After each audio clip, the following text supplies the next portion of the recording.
Let's take it back to about 2 decades ago. Almost every game had a big company behind it, and with that, almost every game was a full-fledged experience that lasted hours. That also meant that it had a big price tag too. Well, in a world where there's no Steam, no YouTube, and you had to go out and buy games on a disc, there needed to be a way to stand out and get people to want to play your game. This is where demos come in. Most of the time, there were multiple of these on a single disc where you could play up to 30 minutes to an hour of tons of different titles across all sorts of genres. I personally have fond memories of playing some of these for the PS2 as a child. This is one of the best forms of marketing for a game in my opinion. You just get to try it for yourself. However, these type of demos are pretty much a thing of the past. Most modern games skip demos in exchange for the numerous newer ways of marketing a game to people.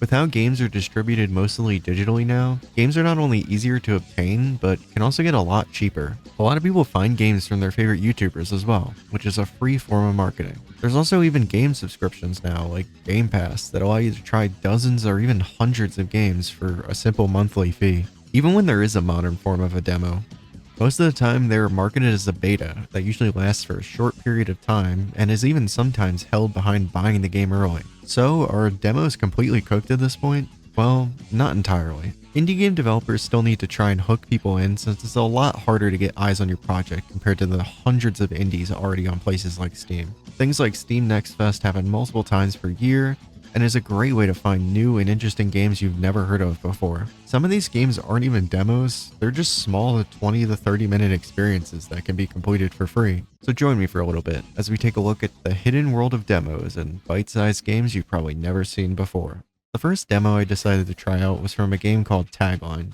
This is a puzzle platforming game that has a rather unique art style, with the characters being 2D and graffiti looking, while the environment is basic 3D. This already gives the game a lot of charm, even from the first few minutes. The story is pretty basic. Robots take over the city, and you have to stop them. The way you do this is through the use of different colored graffiti abilities that can be equipped to each hand. Many of them allow you to parkour around the level, like yellow, which is an air blast that can shoot you up high or blow other things away. Pink, which can make platforms that can be used to scale various obstacles, or blue, that gives you the ability to place down a jump pad. In contrast, the red one makes you literally shoot lasers out of your hand to help you thwart your enemies, and green gives you a big shield that breaks walls and blocks damage. The main objective of this game is to do different tasks to help collect vinyls. These can be various different tasks, each involving a different number of vinyls depending on how you perform in each task. The first one is an easy collection of 3 briefcases in a room, but after that, you're set free to do tasks in any order you like in the open world to get to the goal.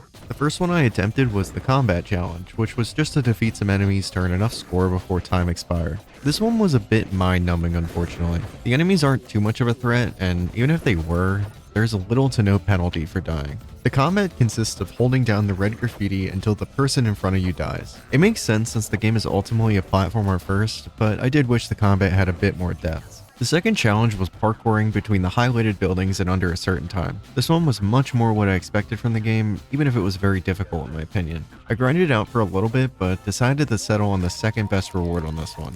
The third challenge was one I think fit this game really well. Basketball. Well, kind of basketball. The goal of this one was to send basketballs through rings around the map to gain a certain score before time ran out. This one's difficulty mainly came from the fact that you only have one ability since one of your hands is taken up by the basketball. I honestly found the best strategy was trying to shoot from far away and then cleaning up once you ran out of balls on that building. This was probably my favorite of the challenges to do.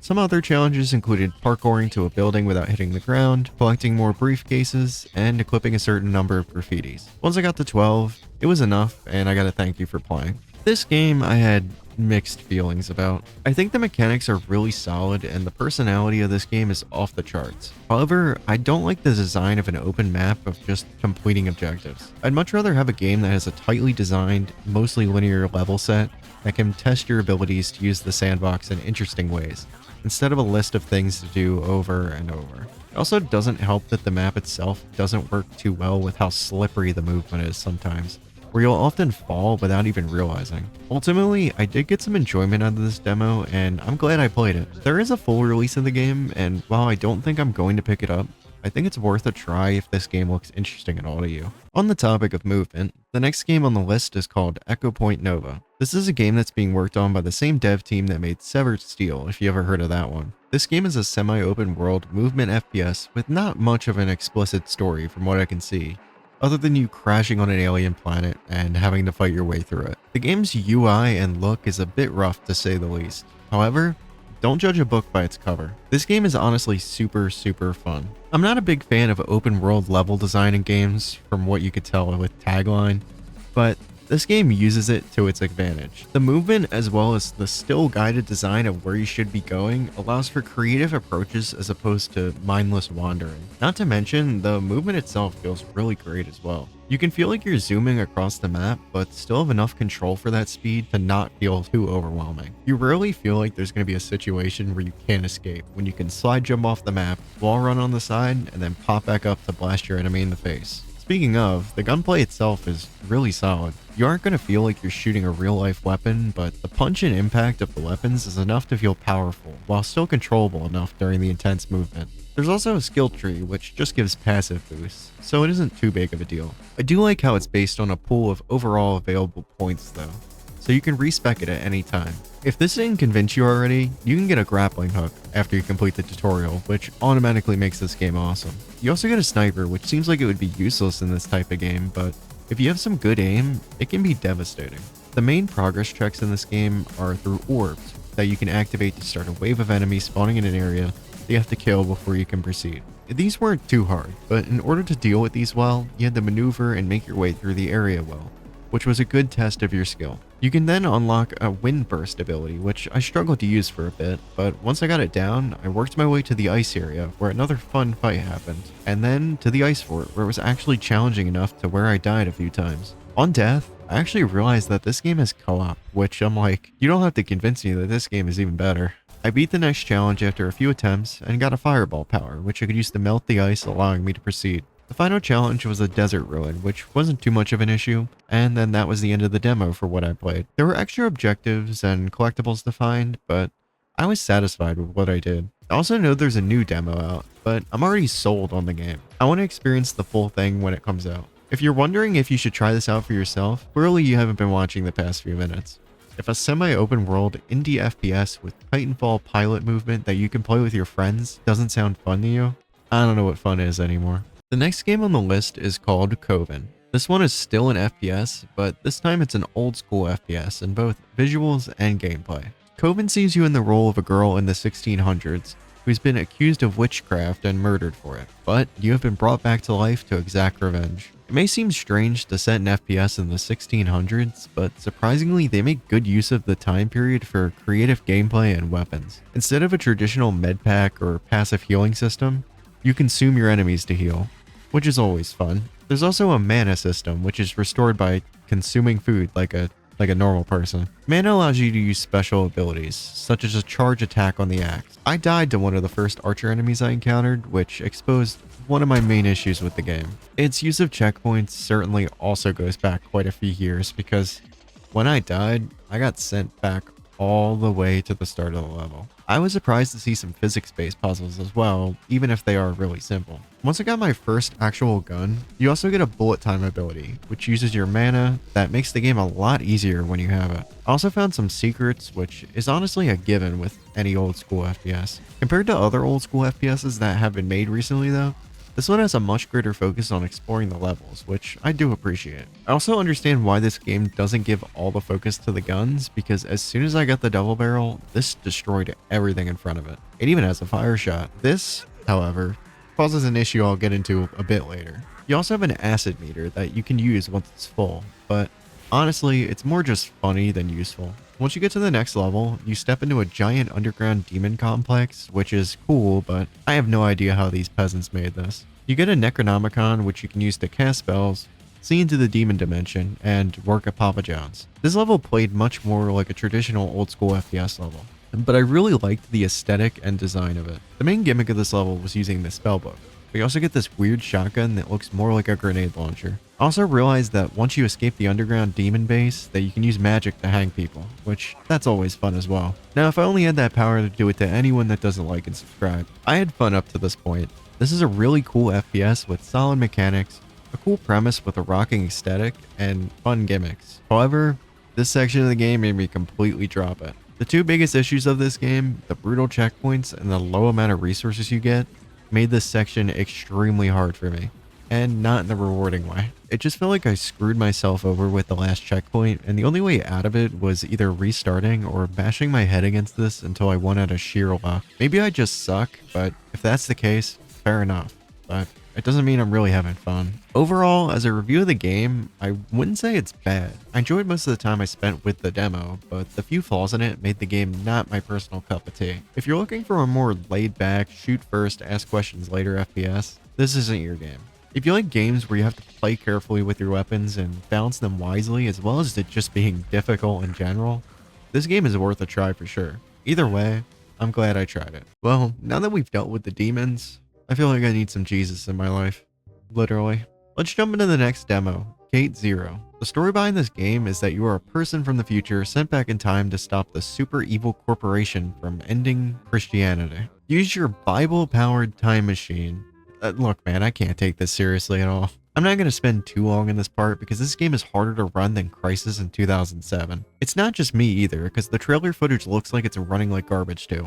Yeah, this is basically just a Ubisoft open world game, but like even worse, and like has a Christianity spin on it for some reason. Also, there's like Jackbox-esque connectivity too, because why not get your friend group into the Jesus game as well? I'm sure they'll have a blast. I did like a mini game or something to herd some goats, and we really are scraping the bottom of the barrel here. You also have to do some stealth in order to get into a giant open field too. Wow. Look, I'm not going to spend too much time on this game. I played it since I had to play the Jesus demo, or else I was going to hell. But yeah, this is just boring and bad. It really just feels like an asset flip that has been horribly optimized. I can safely say that from the little bit I played. I just needed a comedic relief game in the video. Don't play this one. Like that guy the game was about though, I also want to give back to society. For a week from when this video is going out, I'm selling stickers for charity. All proceeds from it will go to the Sarcoma Foundation of America. Go pick them up and make sure to let me know if you do. Pretty please. That'd be nice. Now back to the video. To hook you back into the video, let's take a look at a game by the name of Grimhook. This game isn't a demo, rather a short game for free. You're a sailor that gets washed ashore on an island with nothing but a hook to help you maneuver the caves ahead of you. On your way, you find a small gem with a skull inside of it that talks to you. Surprisingly, it's not a side effect of your concussion. She actually gives you parkour powers like double jumping and wall running. There's a lot of story exposition, but honestly, I could care less when I'm feeling like I'm in Pirate Titanfall. If I had a quarter for every time I played a game with great movement in this video, I would have 2, which would probably be enough to buy Ball 3D on Steam. You later attach the gem to your hook to make the hook grim, and then you can also use it like Pirate Spider-Man. Further in, you encounter robot things that you beat up for honestly no reason, really hard, mind you. Later on, you get to constrict them using the spirits of the Kraken. There isn't much more to the game besides this, and you just use these tools to help you push through the rest of your short journey. The game ends with a view of the whole island in ruins before cutting the black. This would be a huge cliffhanger if the game got me more immersed into the story and also wasn't 25 minutes long. The main focus of this game is the gameplay, and that's an easy thumbs up for me. Any game that's got a grappling hook and parkour is an easy sell for me. Moving and fighting against enemies is really satisfying to do. Honestly, I wish this game was a demo because I'd love to play it as a full experience. However, this seems to be a one-off thing unfortunately. This is a good game, and for the small price of free, I think it's definitely worth a try. Also, if this looks interesting to you, I would try another game by the name of Cyberhook. It doesn't have the stranded pirate theme and the voices in your head, but the gameplay is almost all there. Let's go back to back on the bite-sized games. The next one is a game called Rental. You are a bunny girl who goes on vacation with your family, but you get stuck inside your rental home with no way out. The goal is to collect items around the house to perform a ritual to hopefully escape. This game clearly takes inspiration from the tank controls era of horror games with a fixed camera, like the early Resident Evils. As someone who has barely played these type of games before, controlling them is definitely something to get used to. It was kind of annoying to get the items with the fixed camera, making it hard to see a lot. Most of the horror in this game comes from the environment, and small scares, which is a style I appreciate, even if the game wasn't all that scary to me personally. Once you collect all the items in the home, you enter a first-person maze to collect the rest. This felt even more old school, as you can't even look up and down in this part, which is very reminiscent of old school FPS games. This section just felt ominous rather than scary. Once everything's collected, you can go to the ritual and escape, just to find out the whole thing was a dream, or a cycle, or I don't know. This game was by far the shortest of this video, but it was super unique and cool nevertheless. It's a neat, short, little horror game that I'm glad I played. Nothing too crazy, but it has a ton of charm. I hope this developer is able to make something bigger and more awesome in the future. The final game here is Gatekeeper Infinity. It's Risk of Rain too. Okay, but for real though, this game is a top-down roguelike game that takes heavy inspiration from games like Risk of Rain. The story is that you're a gatekeeper for the heart of time and have to protect it. Isn't really explained much besides that. You can choose a character and drop into ever-continuing levels as you acquire gear and level up to get stronger. There were 4 characters to choose from, 2 already unlocked, and 2 that can be unlocked through gameplay. I played Hybrid, which was similar to Commando from the aforementioned Risk of Rain. Once you load into the level, you see that you have various different abilities you can use, such as a fire shot, ricochet shot, and dash on this specific character. The objective at the beginning was to kill every enemy on the stage, but it wasn't that much of a challenge when they all funneled in from every corner of the map. It kept the action constant, but once the enemies all died, the map felt really empty. It gave me the opportunity to realize that killing enemies gets you both experience for levels and stat upgrades, as well as a currency that can be used to get items. They are both small boosts, but add up a lot as the game goes on. Once you complete the objective for the level, you can activate Quorium, aka the teleporter to the next level. This is basically the gameplay loop, with the key difference being the differing objectives between the levels. Some of them require collecting and depositing items, killing enemies, staying in an area, or even defeating a boss. The maps vary a little, but considering that exploration isn't a huge part of the game, it tends to not really matter. While I appreciate the attempt to change the formula with the top-down perspective, it feels like it limits the game in my opinion. The combat, movement, and overall feeling of the game are just kinda meh. However, this could be remedied with a higher difficulty or maybe another character, but I'm not 100% sure. You go through a minimum of 10 floors before you reach Apotheosis, which is the ending screen for your run. While I don't think this is a bad game at all, I could definitely take it or leave it. It feels like in a saturated genre of roguelikes, it doesn't really do anything too different for it to stand out. I enjoyed playing it because it was well made, and I did have fun. It just wasn't a huge blast or anything. There is a full game out that is in early access, so maybe it does reach some of its full potential in there. If the game does look interesting, I'd check it out and support the devs. So, I went through a few demos and bite-sized games today, but where do things go from here? Well, I think there's one thing to do for each, honestly. As far as demos go, just support dev teams that do demos and try some during the various Steam Next Fest events during the year. It's completely free, and you might just find a game you love that you would have never played otherwise. Even as someone who plays stuff like FPSs, there's still plenty of them in each Steam Next Fest. From this video, I'm for sure going to buy Echo Point Novo now that I've played it. And in the past, I played the Ultra Kill demo, which led me to find one of my favorite games of all time. If you play demos and be vocal about liking them, the practice can be a trend again. It does nothing but benefit gamers, and all you have to do is play some games and talk about it. With bite-sized games, it's a bit more complicated, but ultimately it's just the same endpoint. Just play more of them. They might not have the impact of a full 60-hour AAA game you play, but it can still be a fun thing to do, whether it's on Steam or the thousands on itch.io. There's endless amounts of short and cool games you can try. However, the benefits are longer term with this.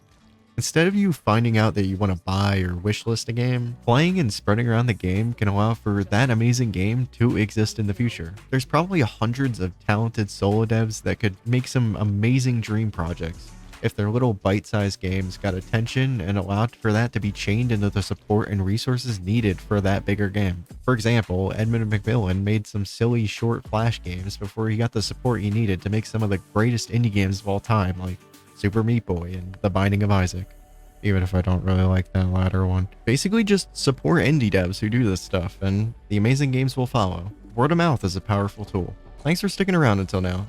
If you're here, it really helps my channel if you hit like and subscribe on the video, and maybe even the notification bell. It tells me what vids you guys like, and helps me know what I should make more of. Reminder that if you want to support charity, the stickers will be in the description for a week. If you want to stay up to date with me, and even join game nights every Friday that I host, the best way is through my Discord, linked in the description. I would love to see you there. You can also join my Patreon or as a YouTube member if you'd really like to show some love. Just like the awesome people, Bungus, Mr. Bunguside, Slack, and Master Necro. My name is Chaos for Real, and I honestly couldn't think of a good ending joke for this video.